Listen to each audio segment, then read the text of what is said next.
नमस्कार, मैं हूं अंचल ओझा और आप देख रहे हैं खबरी चौक।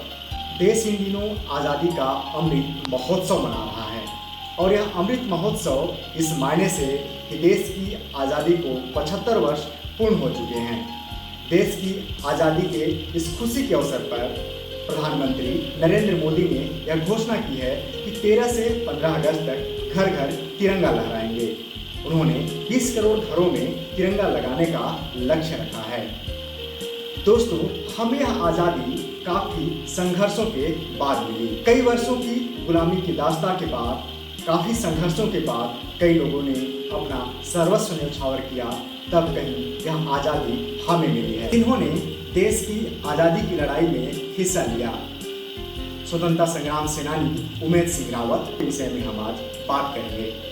स्वतंत्रता संग्राम सेनानी उमेद सिंह रावत का जन्म 1 फरवरी 1910 को वर्तमान उत्तराखंड के उकरेली में हुआ था। हिंदी, अंग्रेजी, रोमन और उर्दू भाषा के ज्ञाता उमेद सिंह रावत ने अंग्रेजी शासनकाल में 1926 को इंडियन आर्मी ज्वाइन की और उन्हें 1939 में कुमाऊं रेजिमेंट में हवलदार के पद पर यूनिट के साथ मलाया व सिंगापुर युद्ध के लिए भेजा गया। द्वितीय विश्व युद्ध उन्होंने अपनी टुकड़ी के साथ जापानियों के साथ लड़ा तथा युद्ध के दौरान ही वे 10,000 भारतीय सैनिकों के साथ आज़ाद हिंद फौज में शामिल हो गए। आज़ादी की लड़ाई में नेताजी सुभाष चंद्र बोस के नेतृत्व में कूद पड़े। उनके जाबाजी पर उन्हें लेफ्टिनेंट प्लाटून कमांडर का दर्जा दे गोरिल्ला तकनीक में पारंगत किया गया और भारत के मुक्ति अभियान में वे कूद पड़े। उमेद सिंह रावत ने आज़ाद हिंद फौज की भर्ती के साथ कैप्टन तरजी सहगल की झांसी रानी रेजिमेंट को भी प्रशिक्षित किया।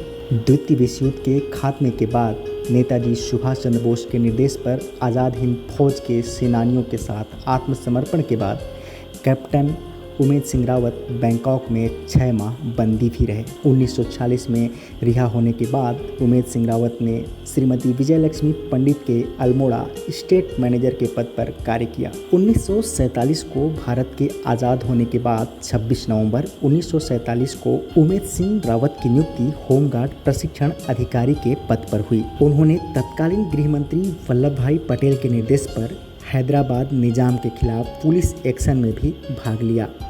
स्वतंत्रता संग्राम सेनानी उमेद सिंह रावत 1950 में होमगार्ड इंचार्ज के रूप में सरगुजा पहुंचे। जिले में उन्होंने भर्ती अभियान भी चलाया और 1956 में कंपनी कमांडर के रूप में सेवानिवृत्त हो सरगुजा की ही पहचान के रूप में स्थापित हो गए। 26 जुलाई 2004 को उन्होंने सरगुजा में ही अंतिम सांसें ली। मेरे पिताजी का नाम उमेद सिंह रावत था। स्वतंत्रता सेनानी रहे हैं वो, और यहाँ पर अंबिकापुर में होमगार्ड या नगर सेना को चालू करने का भी श्रेय उन्हीं को रहा है ना। और 1904 में उनका स्वर्गवास हुआ है, 2004 में। हाँ, कैसे वो भारत को आज़ादी दिलाने में उनकी भूमिका रही है?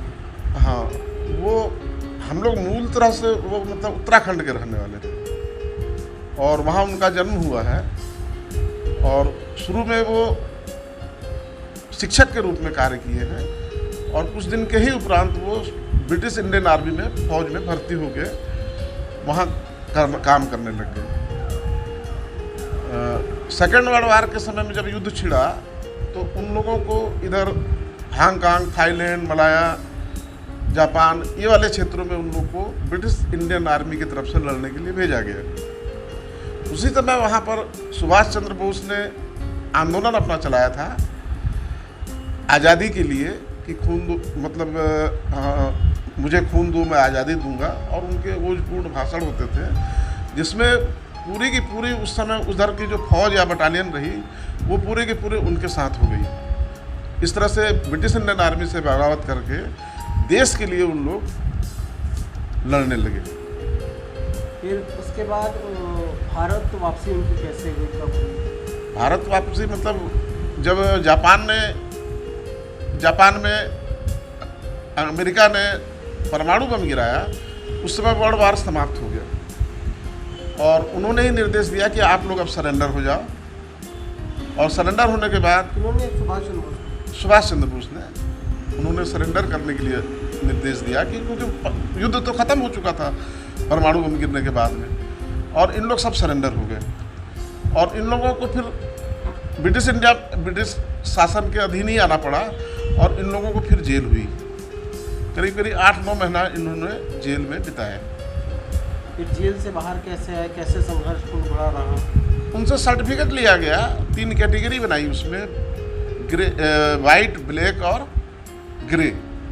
तो जिन लोगों ने बोला हमने कोई गलती नहीं की है, हम अपने देश के लिए लड़े हैं, ऐसे लोगों को उन्होंने ब्लैक लिस्ट में डाला और कोई भी उनको पुराना कोई भी नहीं दिया और नौकरी में रखा और नौकरी से निकाल के उनके सर्विस बुक को भी बैड करके निकाल दिया। बाद में जब देश आज़ाद हुआ तो सुभाष चंद्र बोस के इसमें ये मतलब नेहरू जी हुए, गांधी जी हुए, इन्होंने केस लड़ा और इस तरह से इन लोगों को फिर नया सर्टिफिकेट मिला जिसमें कि वेरी गुड का वो मिला और उसके आधार पे पॉलिटिकल सफरर के रूप में इनको सर्टिफिकेट प्रदान किया गया भारत की आज़ादी के बाद।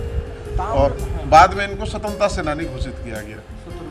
ताम्रपत्र कब मिला? ताम्रपत्र 1971 में इंदिरा गांधी के समय में मिला इन लोगों को और उसके आधार पे इन लोगों को पेंशन दिया गया। राज्य सरकार भी और केंद्र सरकार दोनों ने पेंशन दिया।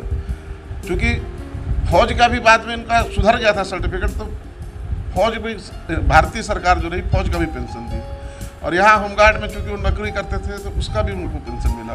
इस तरह से उनको एक साथ 4 पेंशन मिलते थे। सर्टिफिकेट भी पहले दे दिया गया था?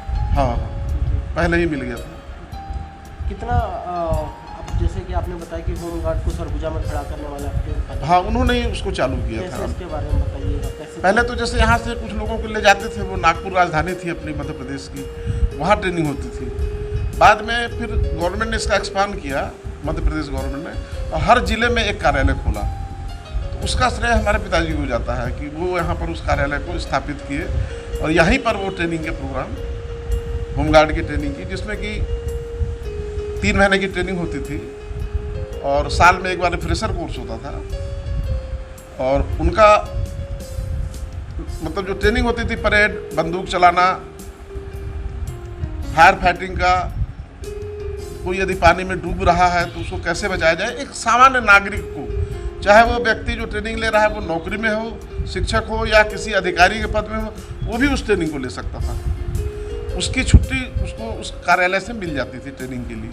अच्छा, सुभाष चंद्र बोस से प्रभावित हुए थे, नेताजी से प्रभावित हुए, उनके बारे में कुछ बताते थे आप? हाँ, वो चर्चा करते थे उनसे, मतलब कई बार भाषण में उनको, मतलब जैसे सुभाष चंद्र बोस उनके यहाँ आते थे, वो विदेशों में ही, उस समय तो विदेश में चले गए थे और वहाँ पर उनसे मुलाकात उनकी हुई थी।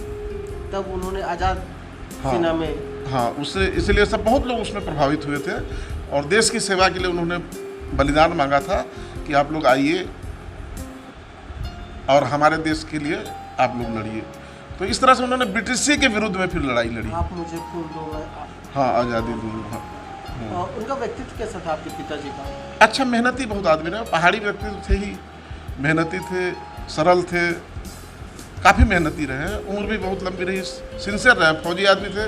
तो रोज़ सुबह जैसे उठना, रोज़ सेविंग करना, घूमने जाना, टहलना, कृषि के प्रति भी उनको बड़ा लगाव था, कृषि में भी काफ़ी वो काम किए, कृषि के क्षेत्र में, इस तरह से। अच्छा, आप लोग को बताते थे कितना उनको संघर्ष करना पड़ा था आज़ादी? हाँ, हम लोग से ज़्यादा नहीं बताते, लेकिन किसी से जैसे बताते थे तो हम लोग सुनते थे। मतलब कि ऐसी स्थिति होती थी कि भाई उस समय इतना सिस्टम तो था नहीं बहुत अच्छा। एक बार जो भी खाना पीना दे के, अम्नेशन, अस्त्र शस्त्र दे के भेज दिए। अब आपको बैक सपोर्ट कुछ नहीं होता था, आपके लक है आपका, यदि बच जाओ तो ठीक है, वापस आ गए, नहीं आए तो फिर कोई बात नहीं, देश के लिए चले गए। जहाँ गए, कभी ऐसा भी रहा, इन लोग जैसे कटहल होता था तो कटहल खाते थे, जंगलों में यदि भटक गए तो जानवर वगैरह मार के खाना पड़ता था।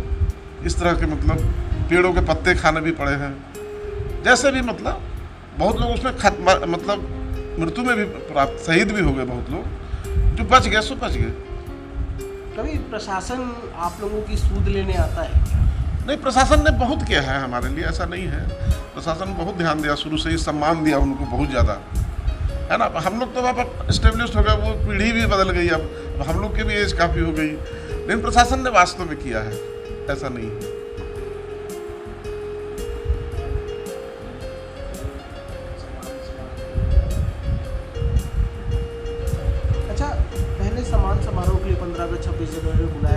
हमेशा उनको बुलाया जाता था। उसके बाद माँ को भी हमारे बुलाते थे उनके, हालांकि पिता के 1 साल बाद, माँ के 1 साल बाद पिता मतलब हमारे ख़त्म हुए हैं। उसके बाद हम लोग को भी काफ़ी समय तक बुलाया, लेकिन धीरे धीरे भाई अब भीड़ ज़्यादा होने लग गई जी।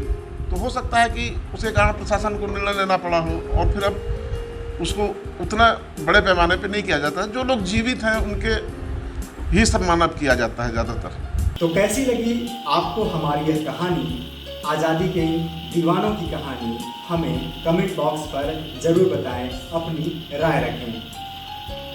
धन्यवाद।